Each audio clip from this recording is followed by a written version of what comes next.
السلام علیکم. پاکستان، یورپ اور امریکہ سمیت دنیا بھر کی خبروں کے ہفت روزہ خبرنامے کے ساتھ میں ہوں آپ کا میزبان سید نظام الدین چشتی.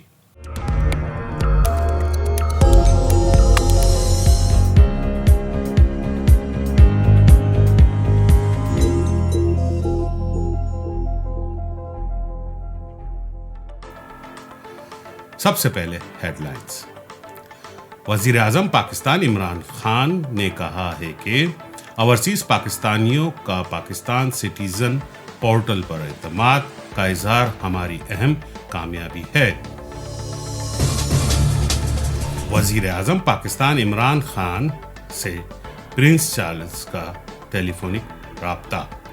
پاکستان برطانیہ تعلقات اور دیگر امور پر تبادلہ خیال.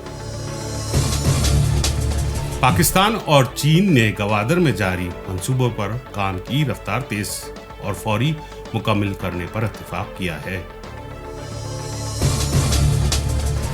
پاکستان اور چین کی افواج میں دفاعی تعاون میں اضافے کے لیے مفاہمت کی یادداشت پر دستخط ہوئے ہیں. جرمنی میں کورونا وائرس کے خلاف لاک ڈاؤن میں جنوری تک توسیع کر دی گئی اور جرمن حکومت نے کورونا ویکسین مفت فراہم کرنے کا اعلان کیا ہے. برطانیہ کورونا وائرس کی ویکسین استعمال کرنے والا دنیا کا پہلا ملک بن گیا. کورونا وبا کا لفظ جرمنی کا ورڈ آف دی ایئر قرار پایا ہے. پاکستان کی مسلح افواج اور ایسوسی ایشن میں شوٹنگ کا مقابلہ منگلا کور نے جیت لیا. آپ خبریں تفصیل کے ساتھ سنیے.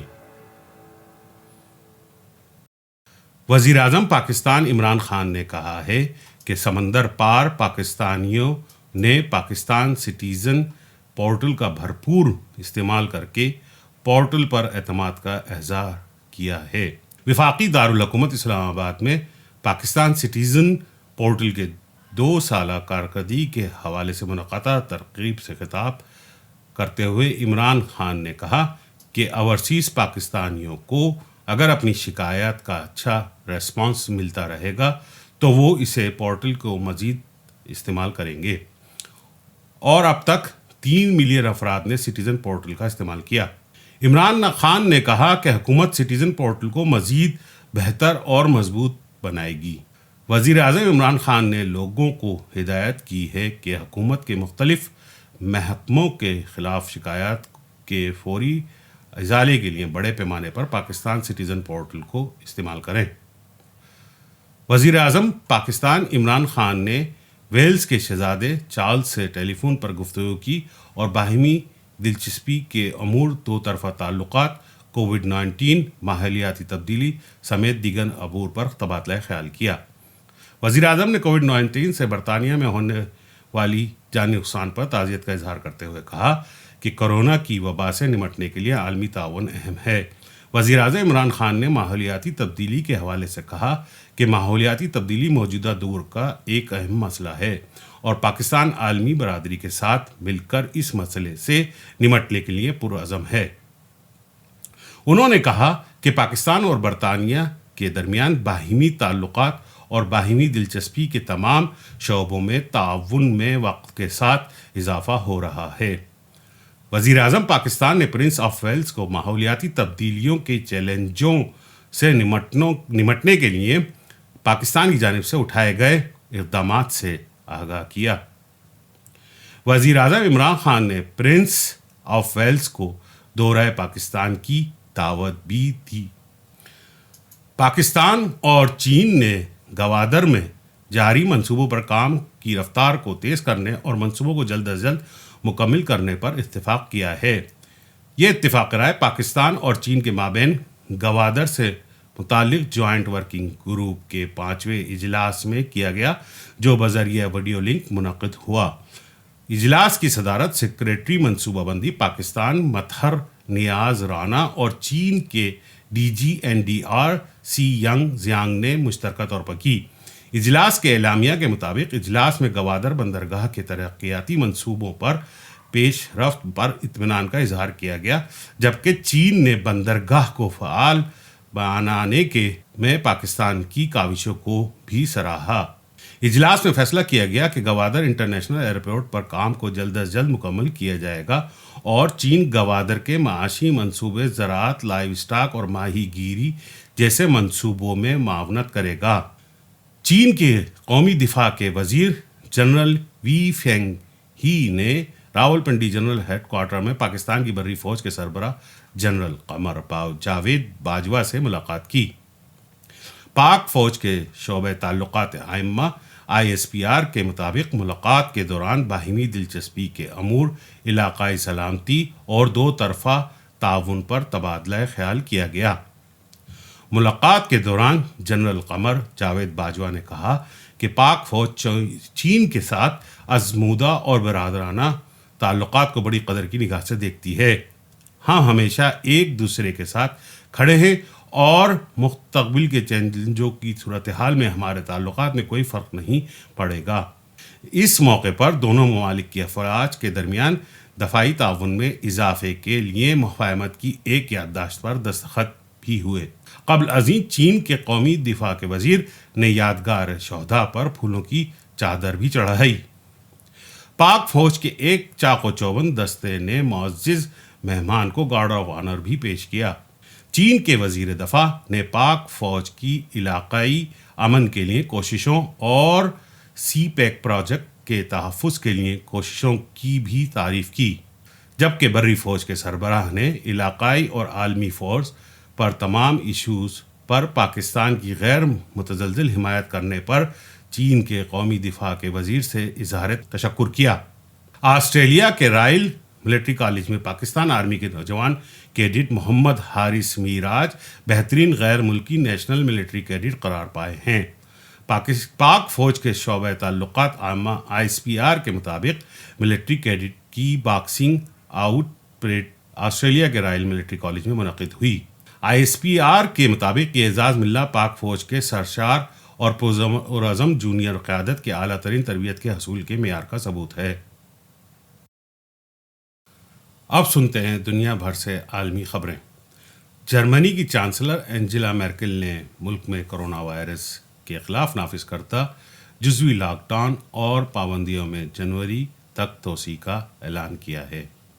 اس بات کا اعلان انہوں نے جرمنی کی 16 وفاقی ریاستوں کے نمائندوں کے مشترکہ اجلاس کے بعد کیا۔ انہوں نے کہا کہ وفاقی ریاستوں کے تمام نمائندوں نے ملک میں 10 جنوری تک جزوی لاک ڈاؤن کے نفاذ کو جاری رکھنے پر اتفاق کیا ہے۔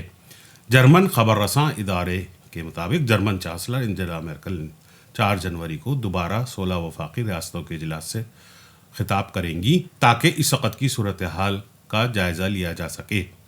کورونا ویکسین کی منظوری کے حوالے سے اینجلا میرکل نے کہا کہ ویکسین کی منظوری کا انتظار ہے اور ملک میں جنوری کے اوائل تک 70 ملین ویکسین خوراک برآمد کی جا سکیں گی۔ دوسری جانب جرمنی کی حکومت نے اعلان کیا ہے کہ ملک میں کرونا ویکسین مفت میں مہیا کی جائیں گی۔ جرمنی کی حکومت نے مستقبل میں کسی بھی وبا سے نبرد آزما ہونے کے لیے احتیاطی تدابیر کے طور پر 19 محفوظ مراکز اسٹوریج سینٹر قائم کرنے کا فیصلہ کیا ہے تاکہ مستقبل میں ماسک اور حفاظتی تحفظ کے سامان کو اسٹور کیا جا سکے، جس کا سامنا کووڈ-19 وبا کے دوران کیا گیا۔ جرمنی کے وزیر صحت نے میڈیا سے بات کرتے ہوئے بتایا کہ کورونا کے وبا نے ہمیں مزید احتیاطی تدابیر اختیار کرنے کے حوالے سے بہت کچھ سکھایا ہے۔ انہوں نے کہا حکومت اگلے مالی سال میں 19 قومی صحت کے مراکز کے قیام کے لیے 1 ارب یورو خرچ کرنے کی منصوبہ بندی کر رہی ہے، جہاں صحت سے متعلق ساز و سامان کو محفوظ کیا جا سکے گا، جنہیں مستقبل میں کسی وبا یا مشکل کے وقت استعمال میں لایا جا سکے گا۔ انہوں نے مزید کہا کہ یورپ کی بڑی معیشت میں شمار ہونے کی حیثیت سے ہمیں مستقبل میں ایسے چیلنجز سے نمٹنے کے لیے تیار رہنا ہوگا۔ وزیر صحت نے کہا کہ 2022 سے حکومت کا ارادہ ہے کہ ہم زیادہ سے زیادہ جرمنی میں تیار ہونے والی مصنوعات یعنی میڈ ان جرمنی کا استعمال کریں تاکہ درآمدات پر کم سے کم بھروسہ کیا جا سکے۔ برطانیہ کی جانب سے امریکی دوا ساز کمپنی فائزر اور جرمن دوا ساز کمپنی بائیو این ٹیک کی مشترکہ طور پر تیار کردہ ویکسین کے استعمال کی باضابطہ اجازت دے دی گئی ہے، جس کے بعد برطانیہ کورونا وائرس ویکسین کے استعمال کی منظوری دینے والا دنیا کا پہلا ملک بن گیا ہے۔ برطانیہ کی نیشنل ہیلتھ سروس کے مطابق ملک میں کورونا وائرس ویکسین مہم کا آغاز 8 دسمبر بروز منگل سے کیا جا رہا ہے۔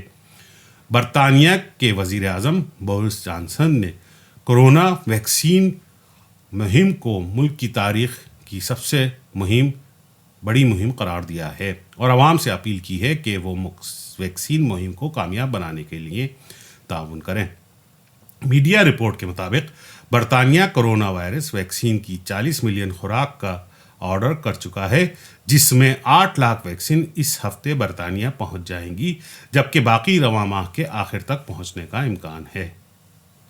برطانیہ کی مساجد و مدارس اور دیگر مذہبی مقامات میں مکمل SOPs کے ساتھ عمل کرتے ہوئے عبادت کی اجازت دے دی گئی ہے۔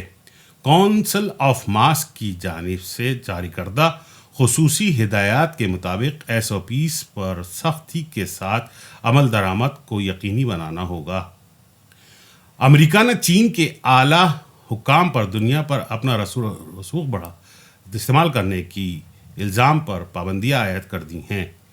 امریکی وزیر خارجہ مائک پومپیو کے بیان کے مطابق امریکہ نے ان چینی حکام پر پابندیاں عائد کری ہیں جو دنیا بھر میں جاسوسی اور لوگوں کے جبراً اپنے مقاصد کے حصول کے لیے استعمال کرتے تھے۔ تاہم امریکہ کی جانب سے ان افراد کی فہرست یا نام ظاہر نہیں کیے گئے جن پر پابندیاں عائد کی گئی ہیں۔ ایران کے جوہری پروگرام کے اہم سائنسدان محسن فخریزاد کے قتل کے بعد تہران کی جانب سے جوابی کارروائی کی دھمکیوں کے پیش نظر اسرائیل نے دنیا بھر میں اپنے سفارت خانوں کے سیکیورٹی اور شہریوں کو ہائی الرٹ کر دیا ہے۔ غیر ملکی خبر رساں ادارے نے اسرائیلی نیوز چینل N12 کا حوالہ دیتے ہوئے لکھا ہے کہ اسرائیل نے اپنے تمام سفارت خانوں کو ہائی الرٹ کیا ہے۔ یاد رہے کہ ایران نے اسرائیل کو ایرانی سائنسدان محسن فخریزاد کے قتل کا ذمہ دار ٹھہرایا ہے، جو جمعے کو مسلح افراد کی فائرنگ سے ہلاک ہو گئے تھے، جبکہ ایران کے سپریم لیڈر آیت اللہ خامنئی نے قتل کے ذمہ داروں کو قرار واقعی سزا دینے کا مطالبہ کیا ہے۔ دوسری جانب اقوام متحدہ نے مشرق وسطیٰ میں کشیدگی کو بڑھاوا دینے سے گریز کرنے اور تحمل کا مظاہرہ کرنے پر زور دیا ہے۔ جرمنی نے تمام فریقین کو ایسے کسی بھی کارروائی سے گریز کرنے کا کہا جو کشیدگی میں مزید اضافہ کرے گی۔ کروشیا کے شہر کارلوک کی 99 سالہ بزرگ خاتون نے کورونا وائرس کو شکست دے دی، جس پر ڈاکٹرز اور طبی عملہ حیرانی میں مبتلا ہو گئے ہیں۔ جرمن خبر رساں ادارے کے مطابق 99 سالہ مارگرینا کونچیک کا کورونا وائرس کو شکست دینے کے بعد کہنا ہے کہ وہ اب کافی بہتر محسوس کر رہی ہیں اور خوشی ہے کہ وہ وبا کی شکست دینے میں کامیاب ہو گئی ہیں۔ بزرگ خاتون کا کورونا وائرس کا ٹیسٹ اکتوبر میں مثبت آیا تھا۔ خاتون کو مکمل صحتیاب ہونے تک 3 ہفتوں کے لیے ہسپتال میں رکھا گیا۔ جرمنی میں کورونا وبا کا لفظ سال 2020 کا لفظ یعنی ورڈ آف دی ایئر قرار پایا ہے۔ سوسائٹی فار جرمنی لینگویج کے مطابق یہ لفظ سال 2020 میں ہر شخص کی زبان پر رہا۔ واضح رہے کہ سوسائٹی فار جرمن لینگویج ہر سال ایک لفظ کو ورڈ آف دی ایئر کا نام دیتی ہے جو پورے معاشرے اور ملک پر اثر انداز یا زبان عام رہا ہو۔ سوسائٹی کی طرف سے جاری کردہ بیان کے مطابق لفظ کورونا وبا زبان عام پر رہا۔ دوسری جانب میریم ویسٹر کی جانب سے وبا کو سال 2020 کا ورڈ آف دی ایئر بھی قرار دیا گیا۔ پاکستان آرمی رائفل ایسوسی ایشن کا 40واں سینٹرل مقابلہ منگلا کور نے جیت لیا ہے، جبکہ مقابلے میں کراچی کور دوسرے نمبر پر رہی۔ مقابلے کی اختتامی تقریب army membership firing rangers Jhelum میں منعقد ہوئی۔ جس کے مہمان خصوصی inspector general training and aviation lieutenant general Sheen Afghan تھے. مقابلے میں تینوں مسلح افواج کی 30 ٹیموں سمیت سول آرم فورسز، صوبائی ٹیمز، سول شوٹنگ فیڈریشنز ایسوسی ایشن اور کلب کے 1500 نشانہ باز شریک ہوئے. مقابلہ 4 ہفتوں تک جاری رہے اور اس دوران 24 میچز کھیلے گئے. مقابلے کی اختتام پر مہمان خصوصی نے جیتنے والی ٹیموں اور نشانہ بازوں کو ٹرافی اور میڈل سے نوازا. اس کے ساتھ ہی منقولات کا ہفتہ روزہ خبرنامہ اپنے اختتام کو پہنچا. مزید خبروں اور تفصیلات کے لیے وزٹ کیجیے ہماری ویب سائٹ منقولات.com. آپ ہمیں فیس بک، ٹویٹر، انسٹاگرام پر بھی باخبر رہنے کے لیے فالو کر سکتے ہیں. ہمارا ایڈریس ہے منقولات. آپ ہمیں اپنی قیمتی آراء سے بھی آگاہ کر سکتے ہیں. ہماری ای میل ایڈریس ہے info@manqulat.com. صحت کے ساتھ اگلے ہفتے حاضر ہوں گے. جب تک کے لیے خدا حافظ. آپ کا میزبان سید نظام الدین چشتی.